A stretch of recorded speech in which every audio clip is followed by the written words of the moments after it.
Yeah, when I posted this, I He's posted like, it "Hey, that it everybody, was how you doing?" 12:25. Yeah, it is.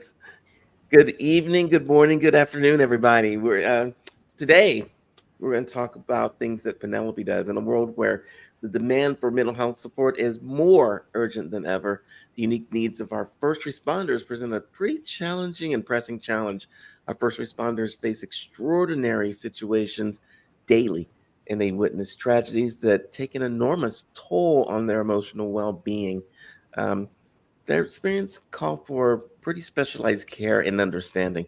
So I'm honored to introduce Penelope Camarata as someone who stands at the forefront of this vital mission.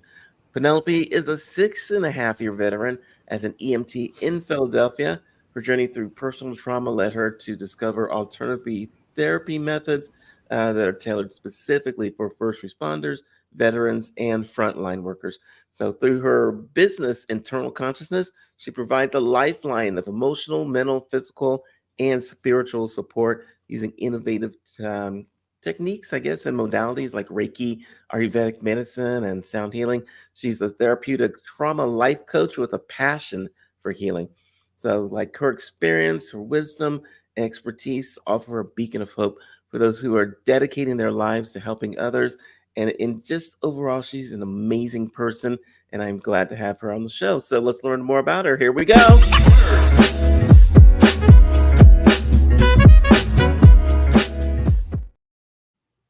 I am excited to have you here today, Penelope.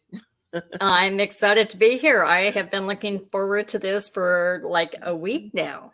Well, let's do this. I start back with an old tradition, new again. And who do you want to do a shout out to? I want to do a shout out to any veteran, active or retired, and any first responder, active or retired, that you guys are great. And thank you for serving. And I am proud to be one of you. I cannot wait to learn more about this because, I think a lot of times, not as much recently, but a lot of times people look at first responders. They're like, yes, they are heroes. They're the ones that jump in there and get things done. And they sometimes can think about them as like almost like TV characters. Yes, I put out some fires today and let's go to the movies tonight. Yeah, um, yeah, yeah. yeah. There's that. Yeah, there is. We're going to talk about that. So tell me about like when you decided that you needed to seek help because you are one of those first responders, and like, what did you do yourself? What took you to therapy and helping yourself mentally? Oh, wow. What took me to therapy was 10 days prior to me graduating from EMT school 6.5 years ago. Um, a friend of mine who was a lieutenant with the Philadelphia Police Department took his own life.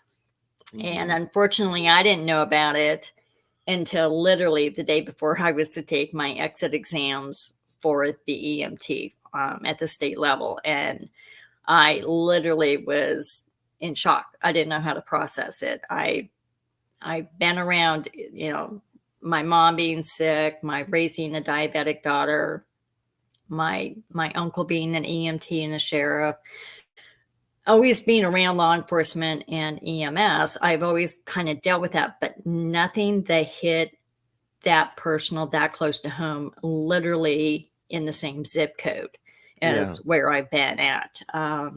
When my mom passed away when I was 21, it hit me, but it hit me as a maternal thing mhm, versus because I knew she had been suffering from diabetes for a long time. So I knew that it was a different set of circumstances. And with his death, it was a sudden thing. It was unexpected. It took literally almost the entire department of almost 6,000 officers by surprise yeah, because he'd been close to a 30-year veteran with the Philadelphia Police Department.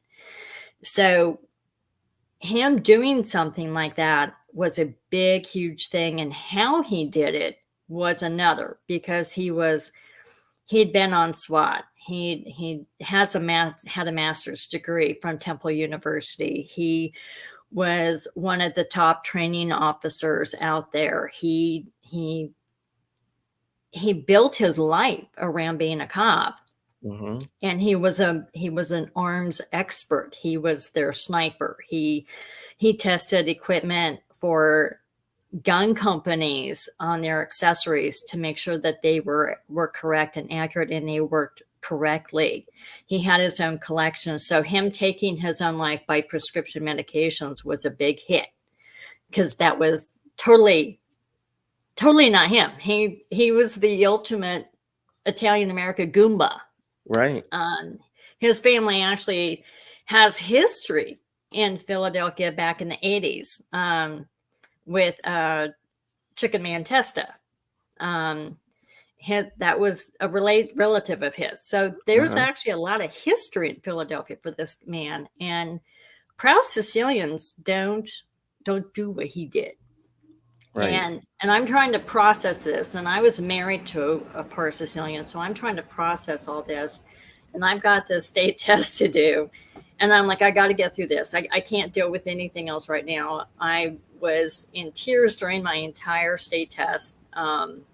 And bless the proctor's hearts, they were very understanding, and they didn't push, they didn't ask, and they worked with me on it. And I got through it and I passed, but I was a hot mess. And I dove right into being an EMT. I worked every overtime shift I could.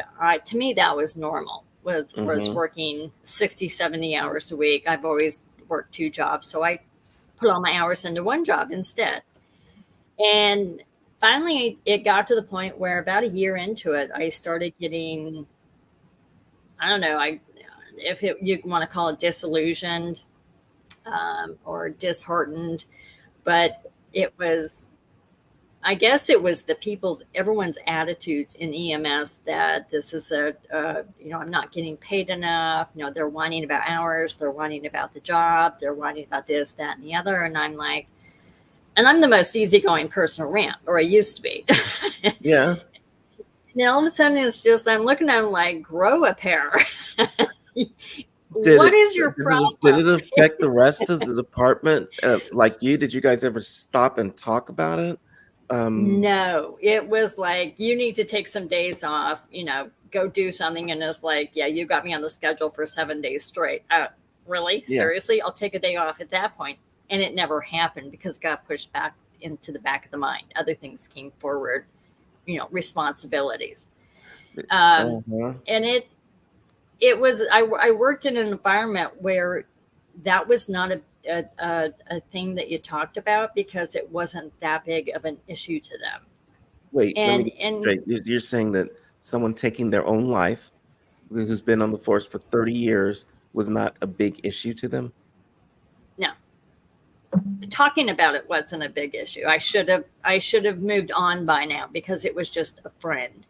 Unfortunately, this was a very close friend of mine, and Mhm. I took it. I didn't really take it personally, but I internalized it, and I put it into that personal space. And no one encouraged me to talk about what was going on, and I closed myself. Okay. Was there I even wanted to a talk about it, but there was no one to talk to about. that was what I want to ask. So there's not an Yeah, internal therapy department or a, psychologist, psychiatrist, any kind of help like that for you? not when I started working with the ambulance. There was nothing like that. Private ambulance companies don't have anything like that. That's not heard of. Because it's transport, they figure, oh, you're just doing discharges. There's no stress involved. Oh yeah, okay, whatever. I'm not going to go Yeah. there. You learn real fast that EMS, and I've always had the mindset that an emergency can happen at any time. Right. Whether you're just because you got discharged from the hospital doesn't mean that you can have another medical emergency going home. Or as soon as you get home, you have another medical emergency. That's maybe something different. It's Emergencies happen all the time. That's why they call it an emergency. Mm-hmm. It's sudden. And just because you're scheduling a transport to take someone home does not mean anything. It's basically, you're taking someone home. That's it, because they can't ride in a car. They have to go by stretcher. Okay. doesn't mean that emergencies can't happen. You still have to be on your toes. Talk about this. I mentioned this in the green room before we started the show, and a little bit during the intro of you. But the that people see about emergencies and police and everything is on TV, and you see Mhm. the guys rolling people up on the stretchers. It's like, whew, that's good. Let's go have a beer. And then, what's the difference between TV and reality? Oh, bless TV's heart. They have it right to a point. Um, you a lot of times you do hang out with your coworkers because that's who you see the most. You have somewhat of a family dynamic inside your your domain, your area where you work, whether it's fire, police, EMS, even dispatchers. You have a I hate the word click, but that's kind of what it is. Hmm. I hate reverting back to high school, but a click is a good word for it because they've seen you at your worst. They've had your back in an emergency. They know your life stories because you spend hours in a car with them or a truck or at the firehouse. It's you spend a lot of time with these people. They become your second family, and they Okay. almost become, for some people, their primary family, based on family dynamics, whatever. Um, But the thing is that it's not neat and tidy like it is on TV. It's messy. It's ugly. What do you mean by that? It's emotional. It's your car accidents, your crime scenes. They're not tidy houses. They're dirty houses. They're rough neighborhoods. They're in medical calls. You very rarely ever see an ambulance company take out somebody on a stair chair that's 250 pounds with two people and no Right. backup. You always see them, you never actually see them lift that person onto this stretcher. You always see them, the person's on the stretcher and they're wheeling the stretcher to the ambulance. Right, Come getting on, them off the people. ground is a different story, right? Different story going in, walking into a pile of human feces, human waste, dirty apartment, blood everywhere. Who knows what kind of a scenario you've got? You've got down in a part of Philadelphia, you've got Drug City where there's needles everywhere, there's paraphernalia everywhere, there's people everywhere laying on the streets. It's not glamorous. It is not cut and dried. It's not black and white. It is very gray. It is so gray. It's muddy. Um, a lot of the police shows, I've never seen a cleaner interrogation room than on a police show. Right? I'll tell you that. Okay. It's like, wow, really? Because there's police departments that have, when it rains, they have leaks in their locker room and they have standing water on the ground that they have to walk through to get to their lockers because they have no drain system because it's a super old building and they don't want to update it. Right. Police departments are not clean.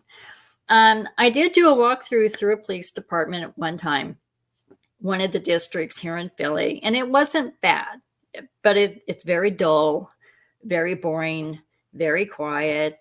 It's very strict on how their protocols are. You don't Mhm. ever walk, like, okay, let's take CSI Miami. You don't Okay. ever walk into a police department with handcuffed. This is a suspect handcuffed who has a knife in his pocket still. Uh-huh. Not going to happen in real life. It is not going to happen in real life. I can tell you that right now. And these are the best dressed detectives and police officers ever that don't look like slobs. Yes. In real life, there's some questions as to how a cop should look, and it should be addressed as their policy that they should look better, they should look more professional, um, but they're never going to look as good as what's on TV. I'll tell you that. All right. It's not black and white. It's not the same. There's something I have to ask you about because and since we're talking about the TV, is everybody's rough and tough, and they've seen people get shot every day, and it's like, that's nothing. I got to shoot him, and I'm gonna put my gun away and go back to work the next day. Or if with the EMT, people die in real life and on TV, but on TV, it's like, yep, there's another one. That's the trauma I want to talk about that people see Okay. every Yes. day. And Yes. how in real life, how does that trauma hit you? And do you just brush it off, or is it you get used to it? Tell me about it. What happens? I think it's a little bit of everything.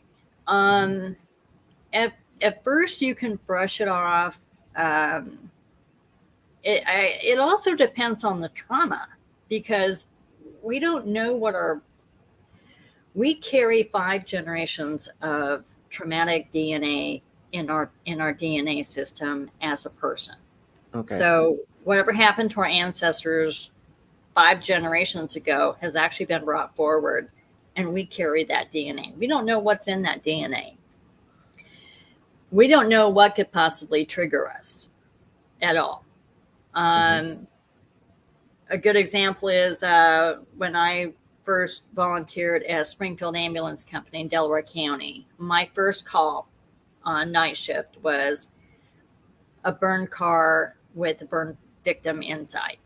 Hmm.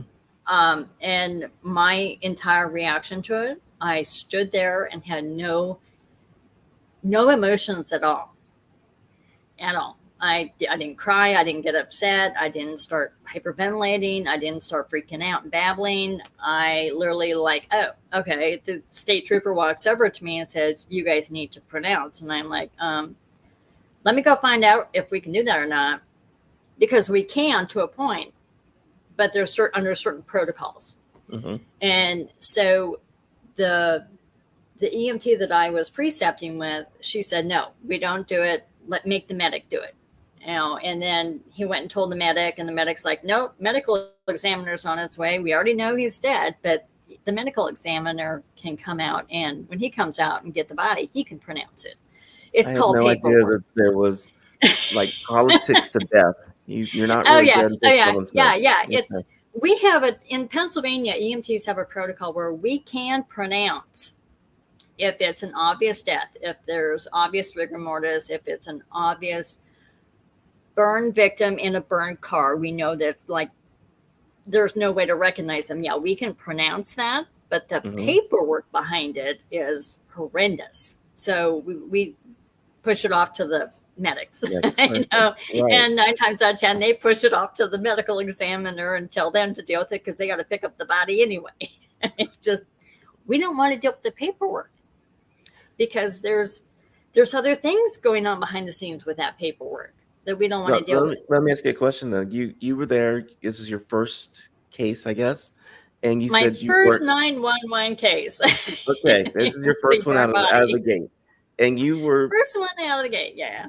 okay. So you've got someone who's burned up in a car. They're dead. It's not something you see every day. Maybe they show you these things in EMT school. I don't know, Oh yeah, but yeah. They show videos and stuff like that. okay. So It's not this is that your big of a first deal. live time. How did you feel after you experienced this whole situation? Well, luckily I knew how to do Reiki and breath work because Mhm. 12 hours later is when it hit me as to what I walked with Right. into that scene. And it's like, oh my God. And then when I actually got more information about it, I wish I had never gotten more information about it because that changed my perception of the incident as well. Okay. And and it may trigger people who's watching this, and I apologize.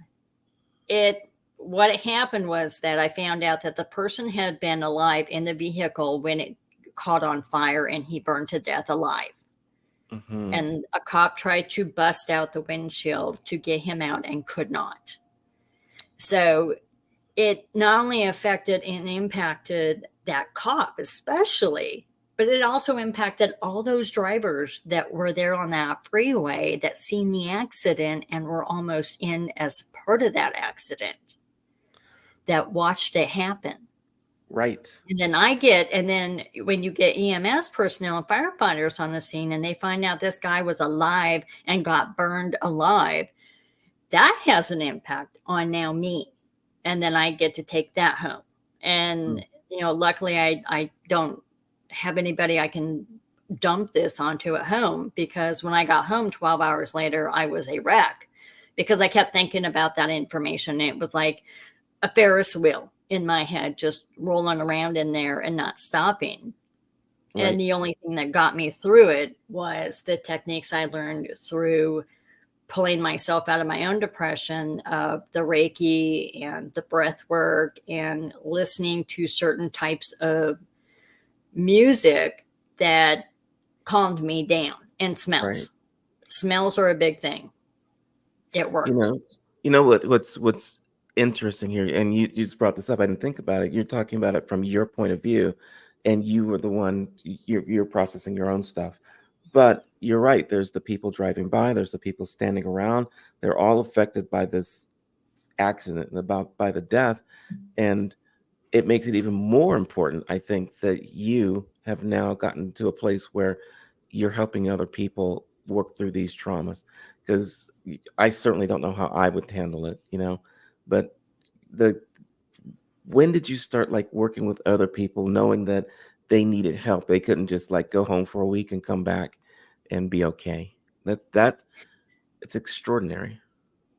I actually started doing that after I got my Reiki master teacher certification, because I wanted to focus on working with first responders through Reiki, um, and shifting energies and working with mindfulness by getting the person into that state of mindfulness. and Hmm. and through that is through relaxation and through just a calm setting, because we have so much chaos going on around us that we need to find some place where we can de-stress, we can drop our guard and walk into an environment that's calm, peaceful. There's no stress or very little stress that you're not going to pick up on, but that you can also be yourself without communicating. That's the best part. With Reiki, you don't have to communicate. It can be a total silence. It can be aromatherapy can be integrated into it, because smells can trigger things, but they can also release stress. Um, Hmm. Smells set the mood for what we have, like coffee fanatics. The smell of a favorite brewed coffee is like very soothing, because it brings up memories of good times, of good accomplishments, of things that you want to get done. It sets your frame of mind and your mood to go Hmm. through the day. It's not about the caffeine. It's not Okay. all about the caffeine anyway. We still got to have that caffeine, but people like will get like the Highlanders grog, which has a caramel flavor to it, and the smell. Oh my gosh, the smell is phenomenal. And when it's hot, it's great. And when it's cold or room temperature, it's still a great coffee. But the smell, It the must be. I can caramel that tell the just from your coffee, body language. it's just, oh, it was so awesome to drink that cup of coffee. I thoroughly enjoyed that coffee. And it's like, I got to find out where that stuff's made because I want more of it. There we go. It was an experience that put me into a better frame of mind, that gave me pleasant memories of my long hours of traveling through with Greyhound. Um, it made it more pleasurable. It made it bearable. And sales can do the same thing. So, anytime you have someone that's stressed out, the first thing you want to do is you want to get them into a calm environment. And I can tell you right now, a bar is not calm. It A is bar not. is not the best environment. I'm just going to say it straight up.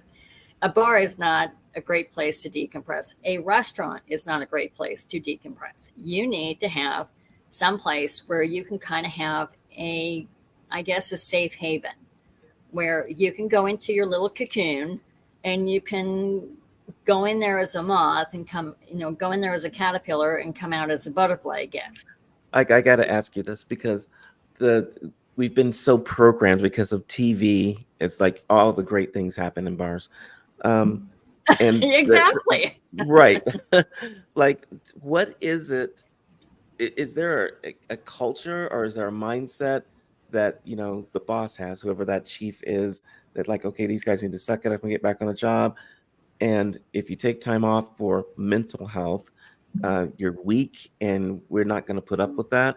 Or is it more accepted now? And how do people feel like coming to someone who's a therapist like you and like having to bare their soul? And I'm sure at some point people break down and cry. Oh, um, yes. what's it like? What do people want to get that off their chest? Are they afraid to do it? Tell, tell us. They're terrified to get it off their chests Okay. because then they see themselves as weak. They've been raised through the male dominance that it's weakness for a man. It's wrong for a man to show weakness, first of all. Mm, Second of all, I just did an article for the Price of Business with Kevin Price about the stigmas of female first responders and veterans in a male dominated career, where the good old boys have had stigmas for years of it's a man's job. We're going to have to drop our requirements down to get more women in. Our level of standards is going to be decreased. We're going to look like pansies if we have to help a female firefighter out. Well, she's your partner. Yeah, you're going to help her out. You better, because you're all a team. mhm. Um, Even though a lot of these old timers, and I'm going to call them old timers, a lot of these old timers have either passed on or they've gone higher up the hierarchy and now sit behind a desk. Those stigmas have not gone away.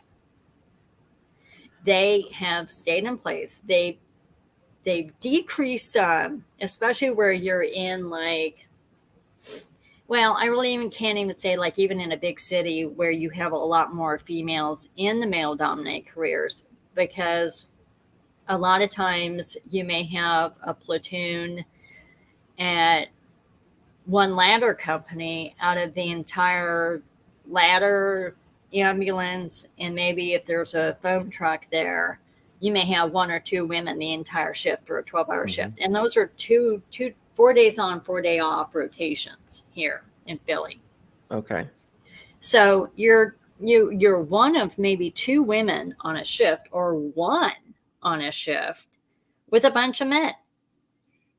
I Mm, mean, that's really not raising the bar that yeah, you want more women in the profession, but uh-huh. they want them on the ambulance. They don't want them on the fire truck, because there's a lot more carrying. It's heavier work. It's harder work, and I totally agree. But if a woman can pass that test, and I've seen their physical ability test, and yeah, it's geared for age and weight and height, Mhm. um, but that's for men and women. Okay, so if she qualifies for that weight and that height, and she passes the fire academy, what's the problem? Right. Yeah, there shouldn't be a problem. And I In the actually, fire department, do they actually I'm sure there's no outward um bigotry or anything against women, or is it's there? subtle. Uh, It's subtle, and it's not necessary bigotry, but it is. How do I put this politely? I don't know if you can. It's more like high school all over again. It's the talking behind the back. Men are bigger gossips than women. I can tell you Mm, right now in these professions. There's the sexual innuendos. There's the trash talk between guys, and if a woman walks by, she has to hear it. They don't change their attitude. They don't talk about that stuff privately or not at all. mhm. Um, their view is that, well, she works in the fire department. She better get used to it because she's working in a man's job. And if she's offended, she can just quit.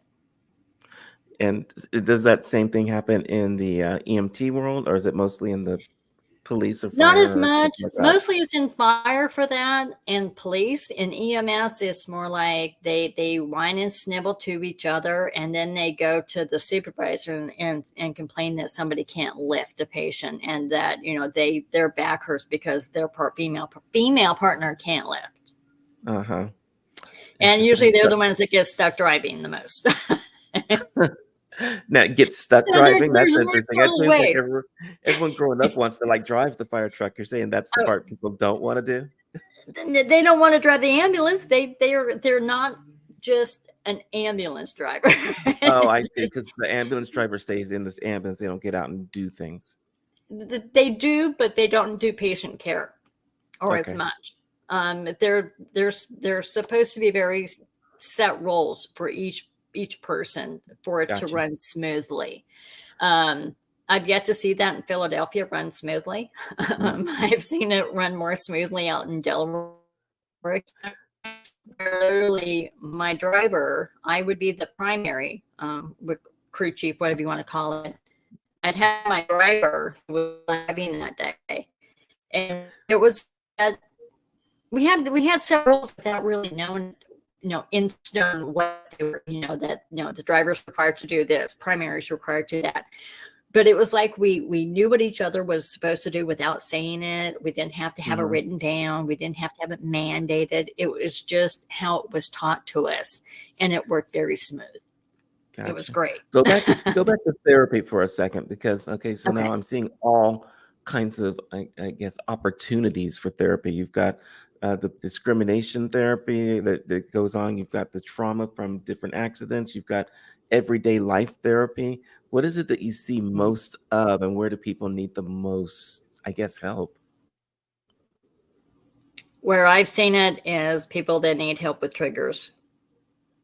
Like, give me an example of a trigger. They it, um, uh, I had a veteran get a hold of me, and he was out of the military 5-6 years, very struggling in civilian life, didn't really know what to do, almost like going through an identity crisis type Hmm. thing because he didn't know he fit in. You have such a structure in the military. They give you 30 days to prepare to leave, but they don't really give you much. They give you a packet of information and say, have a nice life. It's not preparing you that, you're making your own decisions now. You're responsible for your own stuff. You have to think for yourself. And he was struggling with that. But a lot of his came down to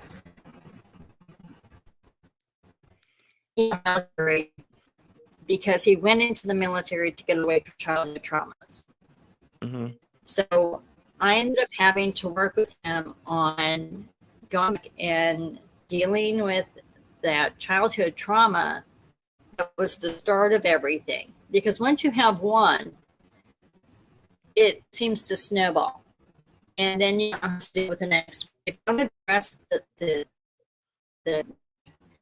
you can't heal the. So if you only heal the top part, the wound underneath is still festering. So it's never going to heal. What I did was I took him back into his childhood, his earliest childhood trauma that he could Yeah. remember. And I walked him through as the third person's perspective as to how it all laid out, what happened, and then you're going to change the ending of your own story a bit. Because Yeah. once you change the ending of that story and you have a connection to that, you can go back and safely work through everything that affected you in your childhood, clear up into the day before. But it's a process, and it's not like it's going to happen overnight. But Mm. the great thing is that I can give him the tools, and then he took it from there to where I didn't have to walk him through every single one. He had learned the skill to be able to do it himself and could take it on his own and do it on his own. And I it took like 2 sessions with him to get Excellent. him to get through it. And within a month, he was doing it on his own and was confident enough to work through it. because I had helped him create a safety net, basically. And looking Gotcha. at And something from a that's third what you person do with perspective everybody, right? changes things.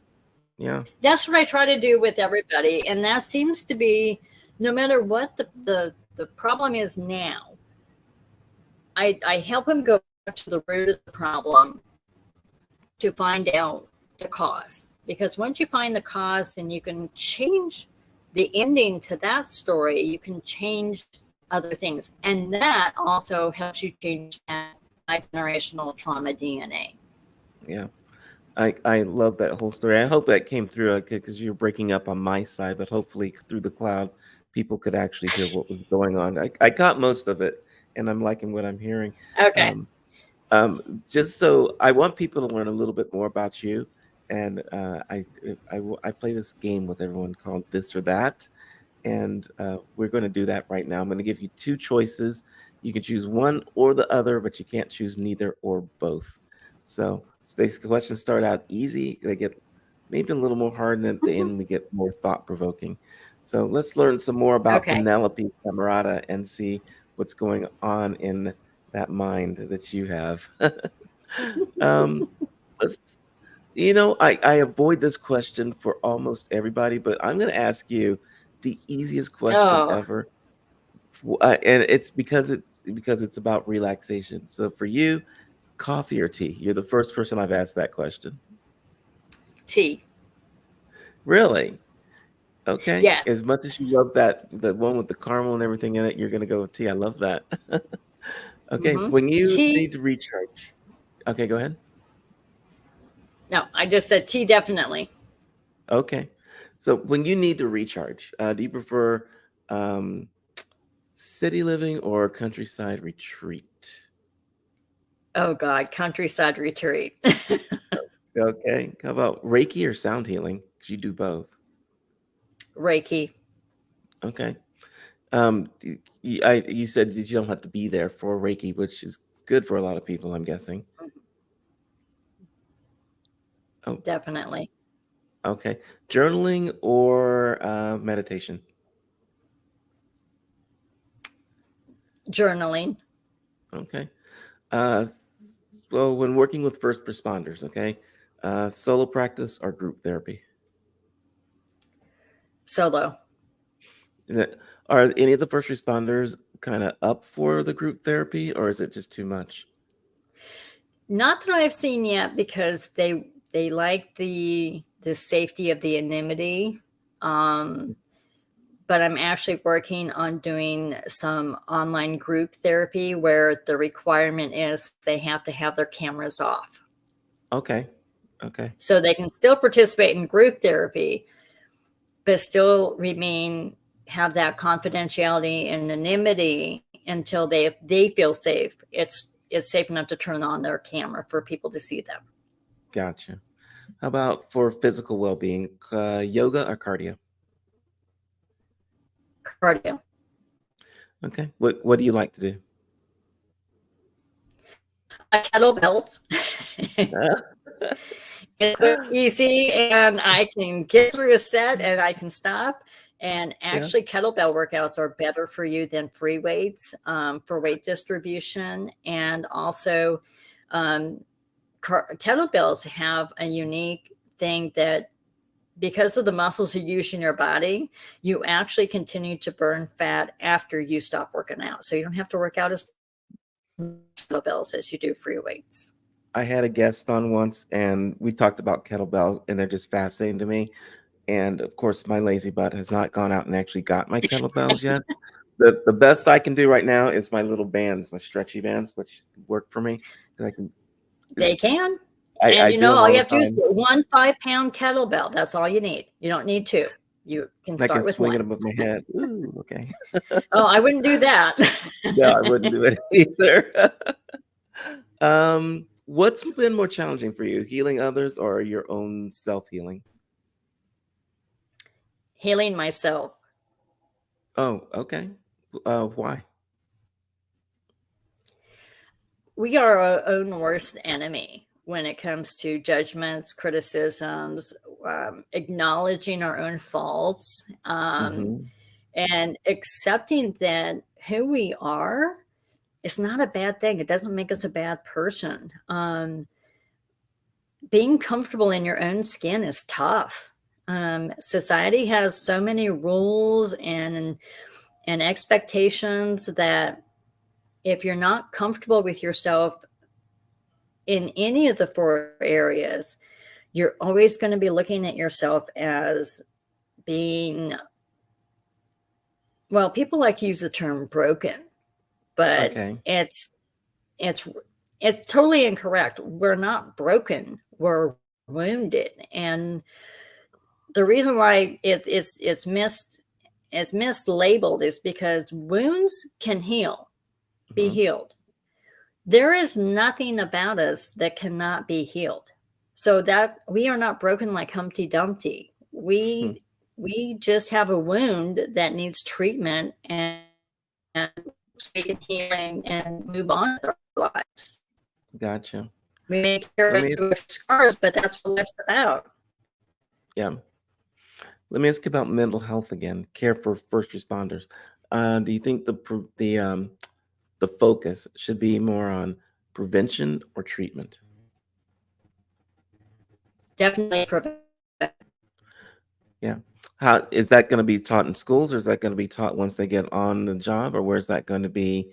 Where's the focus for that going to come from, you think? Well, getting a lot of instructor certification, like EMT instructor, first aid CPR instructor, instructor. And the great thing about being an instructor for those classes is that I can implement that into the teaching myself. I can slip that in, that little mental health awareness in, Yeah. um, during a quick a session, just as like, and here's a side note. you know um, Okay. it's kind of a sneaky way to do it, but we in EMT school you have a psych chapter, so psychology, we have a lot of psych patients, so Okay. mental health is actually can be a medical emergency. It can be slipped in there. When I teach TIM, which is basically it's roadside um, emergency care, Uh-huh. on positioning vehicles, how to train first responders, um, and tow truck drivers, dispatchers, how to respond to and the process of when an accident occurs on a highway or a freeway, how it works on getting cleaned up, how it works on getting cleared away, what's the proper lanes, that sort of thing. It has more to do with Department of Transportation than it does emergency vehicle operation. You just said something. I didn't even think about this. We talked about, the firemen, policemen, the ambulance drivers, people driving by. Tow truck drivers have to deal with Yes, this. I mean, I didn't even yes, think about that. It's like you got to yeah. deal with the blood, the everything The else. car wrecks, the smashed glass, if there's someone's being extricated out. Yesterday, I did my TIM training, and I had triggers from that TIM training from that burn victim that was in that car crash that I first experienced. I was having triggers yesterday during a 4.5 hour class with this Department of Transportation thing, and I was like flipping out during our breaks. And I was so happy for the breaks because I was literally having to shove aromatherapy probably up my nose just to calm down because I was stressing out just from Yeah. watching some of the video crashes. It was just like I was just not having a good day with Gotcha. it. And Let me ask you one last afterwards, question. I totally zoned out. Yeah. Um, what speaks to you more? Um, in overall, a life of ease or a life of profound meaning? What Life speaks to of you? profound meaning speaks to me more. What do you want people to know? People have been watching this, people popping in and out. You've got this is my 100,000 people in a stadium question. You've got the only microphone and they have to Uh, hear what you're saying. What is it that you want people to walk away with, and you talk into that microphone and it goes into their minds? What do you want them to learn from you? the best thing I want them to learn from me is that I have a phone, I have email, I have a website, and they can contact me at any time. Mm, And I am here to listen because that is the best thing that a therapeutic life coach can do and should do is be an active listener.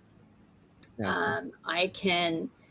I can give you example after example of different cases of traumas and the outcomes. And the one thing I can't give you are exact numbers of success rates because everybody is different. Everybody's going to walk away with a different take on what they go through. And to me, when I have clients, it's not a therapy session. It's not like it's being documented for anybody else. It is not recorded unless they want a recording of it for their own Hmm. personal use. Um, I very rarely take notes. I'm horrible at that, but I do that because I want to have my attention focused on them. Right. And taking notes, doing other stuff is not productive. And I have this thing where I don't have to meet them in person. I have an internet where I can meet them. I do not have to meet them face to face in a room.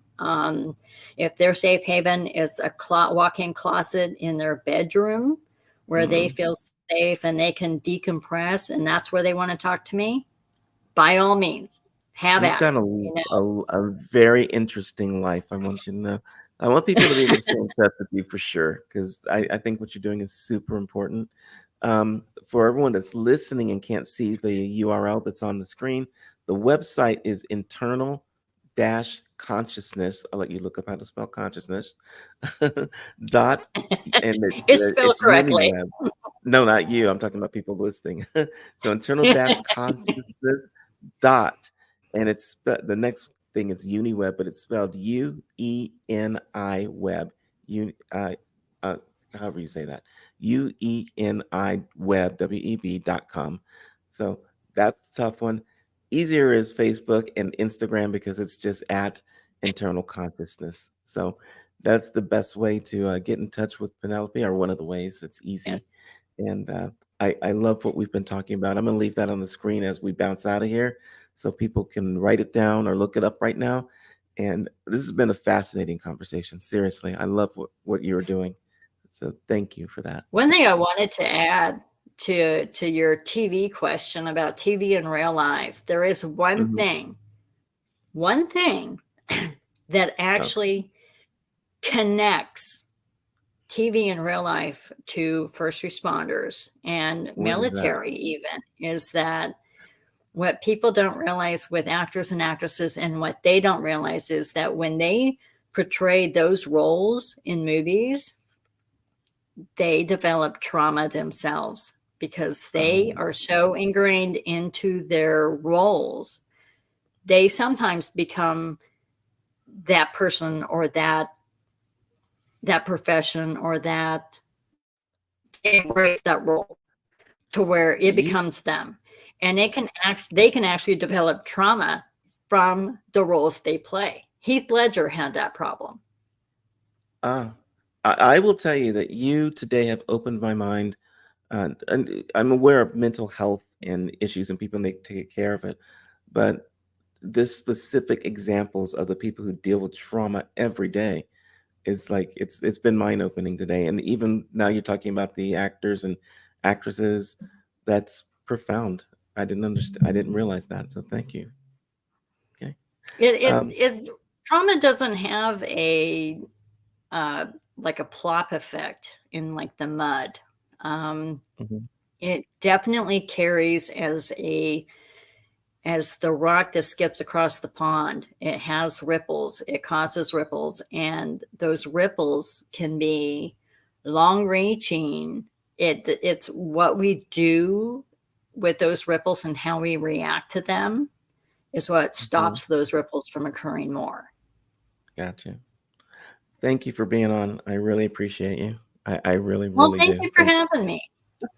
you. Everybody, we'll see you on the I next had show. fun. And uh, peace out, everyone. Bye bye.